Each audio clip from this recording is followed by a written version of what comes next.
From the Presidential Palace, Manila, Dateline Malacañang.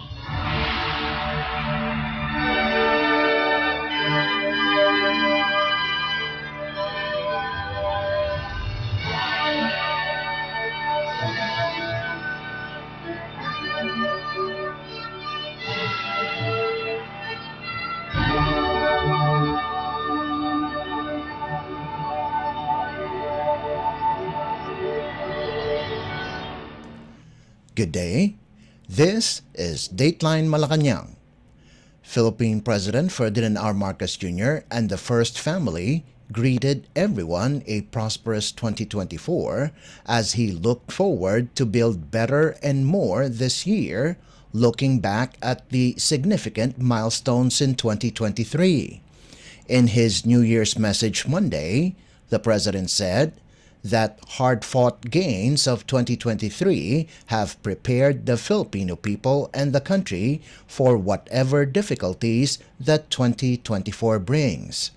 President Marcos highlighted the administration's achievements this past 2023, including the building of 33 additional specialty centers, over 2,000 classrooms, and 7 additional cold chain facilities. The chief executive also stressed the administration was able to facilitate investments in renewable energy through award of renewable energy contracts with a total potential capacity of around 121,000 megawatts.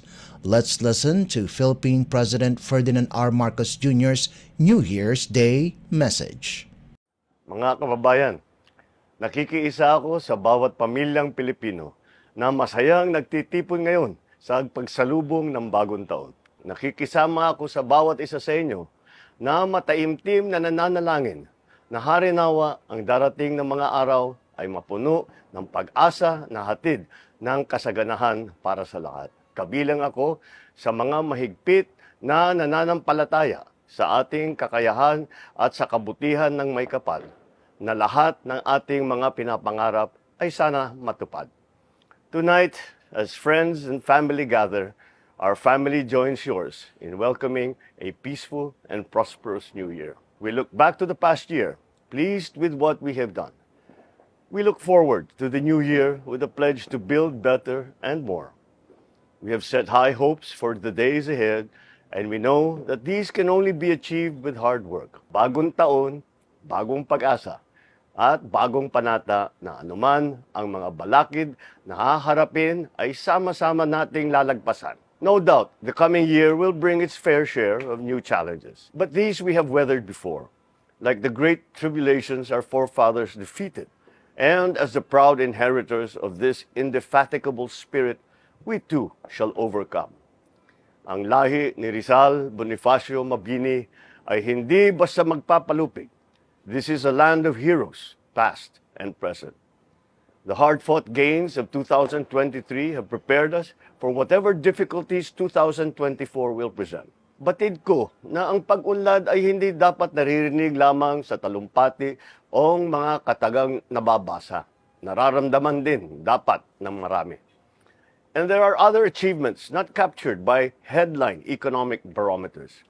We built 33 additional specialty centers, over 2,000 classrooms, and 7 additional cold chain facilities. We facilitated investments in renewable energy through the award of renewable energy contracts with a total potential capacity of around 121,000 megawatts. We also completed 8 water supply projects with 147 additional water projects being implemented in preparation for next year. We will continue to purge government of rules that slow the delivery of public services, because when projects get delayed, progress is denied our people. And this commitment to efficiency and service will extend to documents and licenses, because service delayed is also service denied.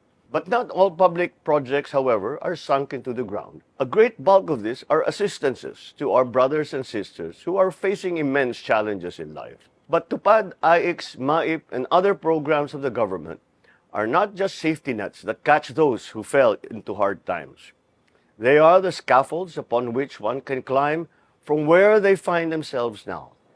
This is the principle behind the free college program and its many subsets of scholarships, from new doctors to the students whom we prepared for their future careers in the field of science and technology, engineering, mathematics, and other professions.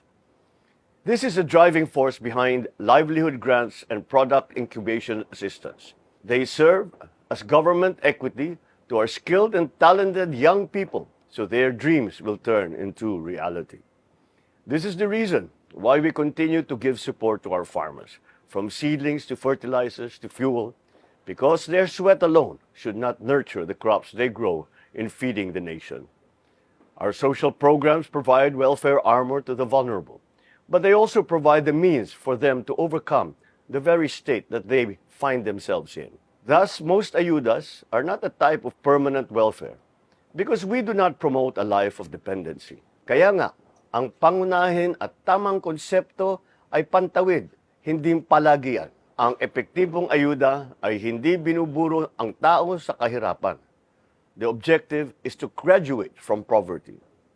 Sa pagsapit ng bagong taon, ang bawat Pilipino ay mayroong New Year's resolution o pangakong pagbabago sa kanilang buhay. Ang New Year's resolution ng inyong pamahalaan ay ang puspusang pagsisikap upang maggawad ng mahusay at tapat na serbisyo na susi ng pagpaganda ng buhay nating lahat. Let us not forget that great things are always possible, so long as we keep the faith in each other, in our nation, and in God. And as long as values that bind us keep us united in our collective pursuit of shared progress, we will succeed. Philippine President Ferdinand R. Marcos Jr. Dateline Malacañang. The Philippines Commission on Elections, or COMELEC, on Monday reminded overseas Filipinos to register as voters for the 2025 midterm elections. In a January 1st social media post, the COMELEC said Filipinos abroad only have 273 days to register as an overseas voter before its deadline on September 30th, 2024.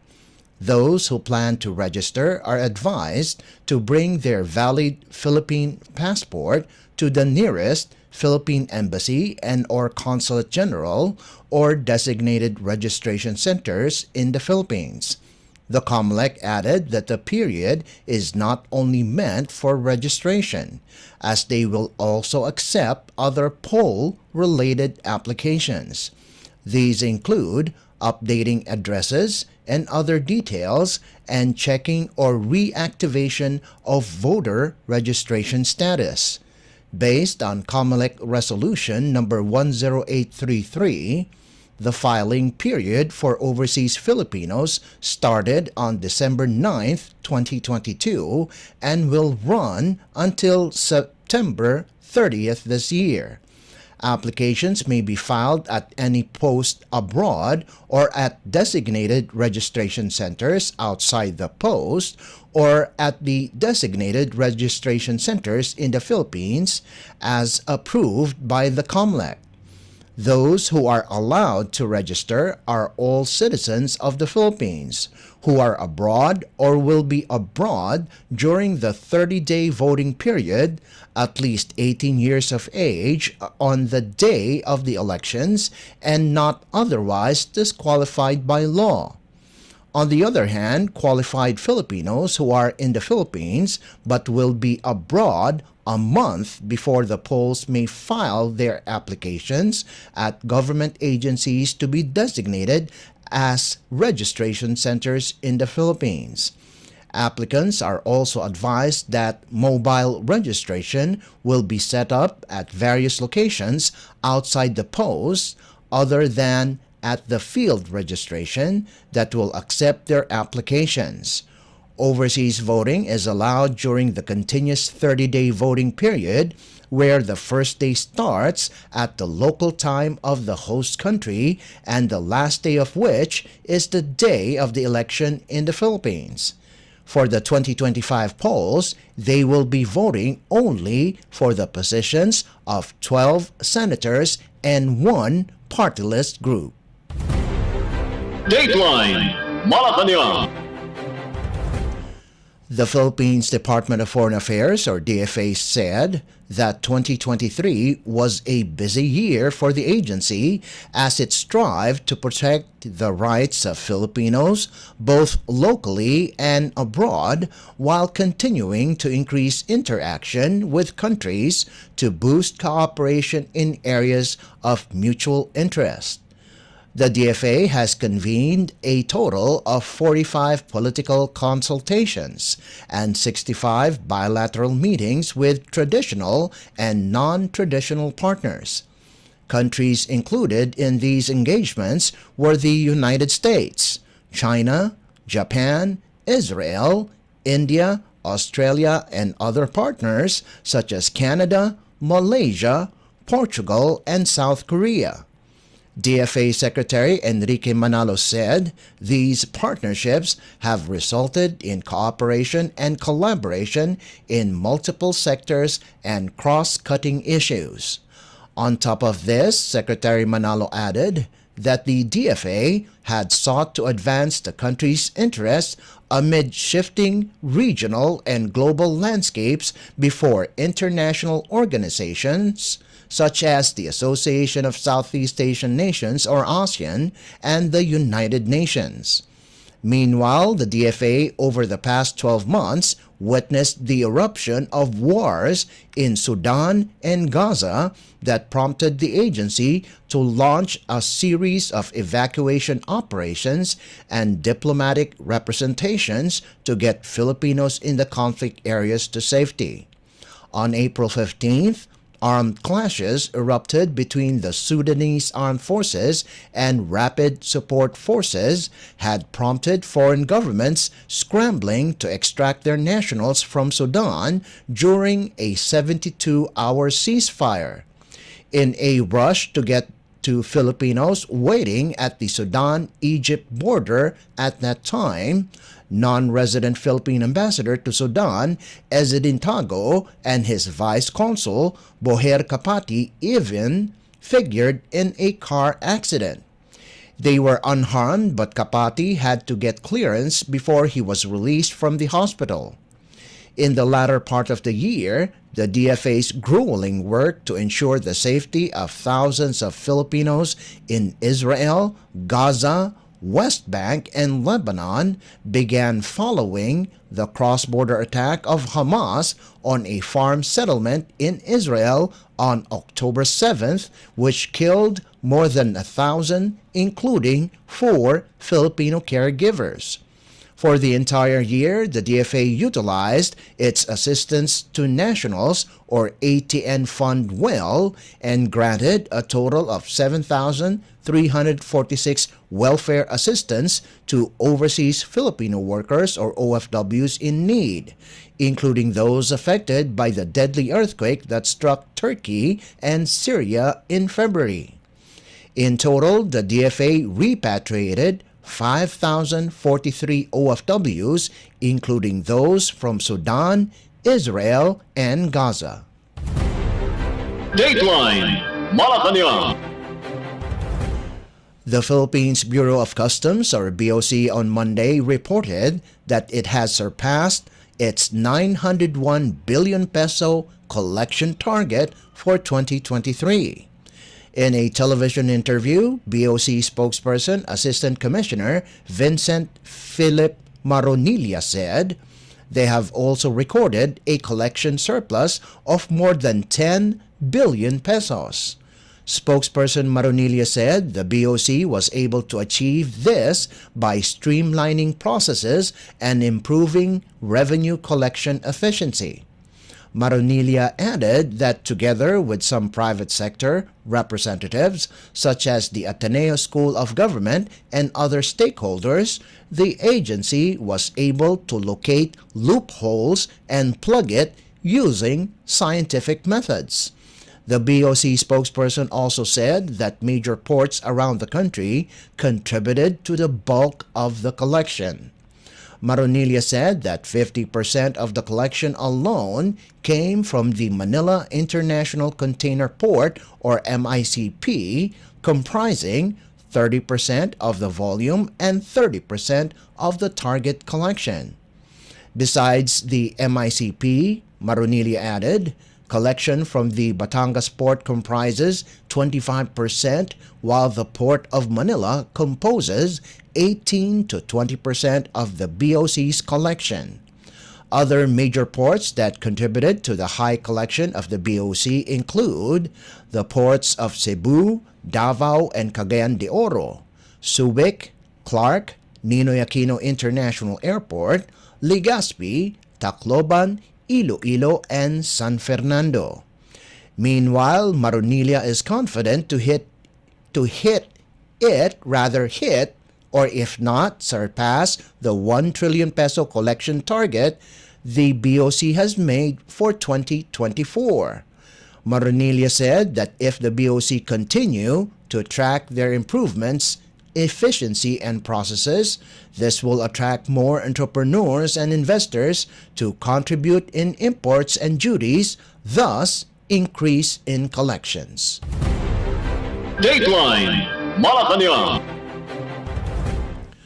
Philippine House Ad Hoc Committee on Marawi Rehabilitation and Victims Compensation Chair Zia Alonto Adyong welcomed President Ferdinand R. Marcos Jr.'s issuance of Administrative Order Number 14, Administrative Order or AO Number 14 that orders the fast-tracking of recovery, reconstruction, and rehabilitation efforts in Marawi City.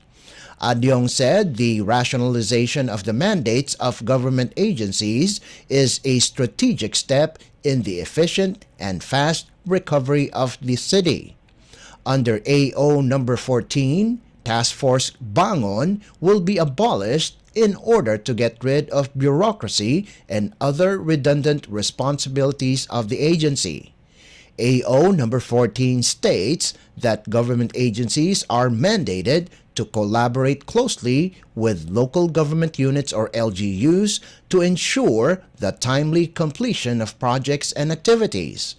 It added that the specific directives to key departments such as the Department of the Interior and Local Government or DILG, Department of Human Settlements and Urban Development or DHSUD, Department of Public Works and Highways or DPWH, Department of Health or DOH, Department of Social Welfare and Development or DSWD, and the Department of Trade and Industry or DTI underscore the comprehensive approach taken to address the diverse needs of the community. The Lanao del Sur Solon also promised that on the side of the legislature, they are pushing the support, policy, and resources to fully realize the rehabilitation of Marawi. The lawmaker added that the collaborative effort between the executives in the ad hoc committee made sure their dreams for Marawi comes true. At the same time, Adyong extended his message of hope and peace for the residents of Marawi that showed extreme strength and stability. Dateline Malacañang. The Philippines National Economic and Development Authority, or NEDA, reported its major accomplishments for the year 2023, resulting to the approval of 197 infrastructure flagship projects amounting to 8.7 trillion pesos.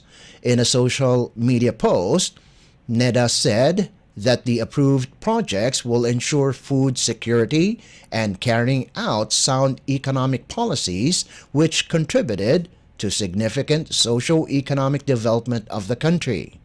It added that the NEDA board has convened 12 times this past year and advocated for critical policies aimed at transforming society into one that is prosperous, inclusive, and resilient. Among its initiatives include the government's continued implementation of timely strategies to manage food commodity prices, protect the purchasing power of Filipino families, and supporting the most vulnerable sector through targeted subsidies. To manage inflation, NEDA said, President Ferdinand R. Marcos Jr. established the Interagency Committee on Inflation and Market Outlook to provide timely and relevant policy advice on inflation. Through good stewardship, NEDA said, the administration made inroads in generating more jobs for Filipinos, with the latest labor statistics indicating unemployment and underemployment decreasing to 4.2% and 11.7% respectively in October of 2023. Moving forward, NEDA said, the Marcos administration remains committed to fostering job-generating investments from the private sector, enhancing human capital, and ramping up social and physical infrastructure to improve employment prospects and create more high-quality jobs. Dateline Malacañang. And finally, the Armed Forces of the Philippines, or AFP, extended its support and sympathy to the Japanese people after a 7.6 magnitude earthquake hit the western coastline of Japan on New Year's Day. In a statement on Monday, AFP Chief General Romeo Bronner Jr. said, the AFP is open to helping the Japan Defense Force, or JSDF, amid the crisis if needed. Bronner said that in times of crisis, international cooperation becomes paramount, and the AFP expresses its readiness to collaborate with the JSDF in any way deemed necessary. The Chief General said that the AFP continues to foster strong ties with the JSDF and united in their commitment for the safety of the two countries as well as for global peace and security. At least 6 people have been reported to have died and dozens of others have been injured. Major rescue and search operations are underway as fears that time is running out for any survivors trapped under the rubble of collapsed buildings. The Japan Meteorological Agency, or JMA, recorded the 7.6 magnitude earthquake hit Noto region in Ishikawa Prefecture in the central part of Japan around 4:10 on Monday afternoon. The agency had issued a major tsunami warning but later downgraded it to an advisory. Dateline Malacañang. Before we conclude our program, we would like to invite everyone to come and visit our Facebook page at Radyo Pilipinas World Service. You will be able to hear and view our Filipino and English programs, including news updates here in the Philippines. Kindly subscribe, like, and share our post as well. And that concludes this edition of Dateline Malacañang. For Radyo Pilipinas World Service, this is Leo Magpayo. Good day and stay safe. From the Presidential Palace, Manila, Dateline Malacañang.